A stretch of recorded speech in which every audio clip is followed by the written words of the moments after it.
when you and the avoidant both feel the pull but stay silent. Have you ever experienced that strange, powerful moment with someone where both of you clearly feel the connection? The tension in the air is almost visible, yet neither of you says a word about it? This situation happens very often in relationships involving avoidant attachment. When you and the avoidant both feel the emotional pull, but neither of you speaks first, it doesn't mean the feelings are weak. In fact, it usually means the feelings are strong enough to scare both people. Beneath that silence, 5 powerful psychological processes are quietly unfolding. The first thing happening is mutual emotional awareness.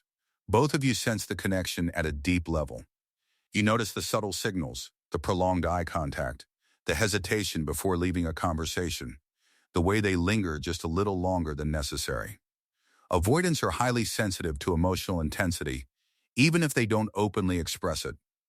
They feel the bond forming, but acknowledging it would make it real. And once something becomes real, it demands vulnerability. So instead of speaking, they remain silent, hoping the feeling will calm down on its own. But silence rarely dissolves attraction. More often, it intensifies it. The second thing happening is fear of emotional exposure. For someone with avoidant tendencies, admitting feelings can feel like stepping into a trap. They've often learned early in life that closeness leads to expectations, pressure, or eventual disappointment. So even when they feel drawn towards someone, their mind immediately starts calculating the risks. If they speak first, they fear losing control of the emotional distance that keeps them safe. At the same time, you might also hesitate because you sense their guarded nature. You don't want to push too hard or appear needy. So both people remain locked in a quiet standoff, 2 people feeling the same pull, but each waiting for the other to take the emotional risk. The third thing unfolding is the silent test of emotional safety. Avoidants rarely jump directly into vulnerability. Instead, they watch.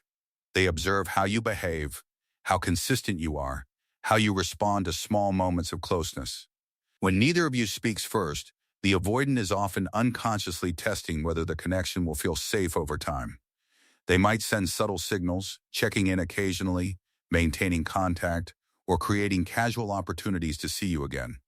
These gestures may seem small, but for an avoidant, they are significant steps toward trust. At the same time, you might also be testing them, trying to understand whether their quiet interest is genuine or just temporary curiosity. In this stage, both people are communicating without words, reading each other through behavior rather than direct confession. The fourth thing happening is the tension between desire and self-protection. This is one of the most defining struggles for avoidant individuals. Part of them wants closeness, the warmth, the companionship, the emotional connection. But another part immediately activates the moment intimacy begins to grow. That inner voice says, slow down, keep your independence, don't get too involved.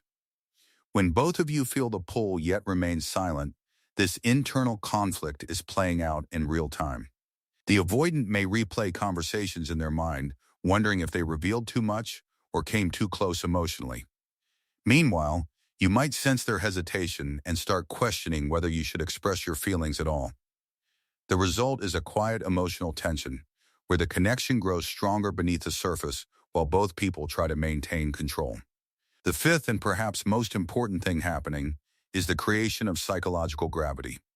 When 2 people feel attraction but don't immediately resolve it through conversation, the emotional energy doesn't disappear. It builds.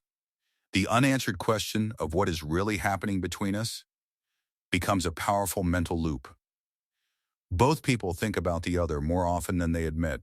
Small interactions begin to carry more meaning. Even silence starts to feel loaded with emotion. For avoidance, this slow-burning tension can actually make the connection feel safer than a sudden emotional confession. It allows them to process their feelings gradually instead of being overwhelmed all at once. So when you find yourself in that quiet moment where both you and the avoidant feel the pull, but neither of you speaks first, understand that silence doesn't always mean indifference. Often it means something much more complicated is unfolding beneath the surface: awareness, fear, testing, inner conflict, and emotional gravity all happening at the same time. In these situations, the connection is not absent, it is simply unspoken. And sometimes the most powerful relationships begin exactly this way, not with dramatic declarations, but with two people standing in the same emotional space, feeling the same pull, and slowly deciding whether it is safe enough to finally say something.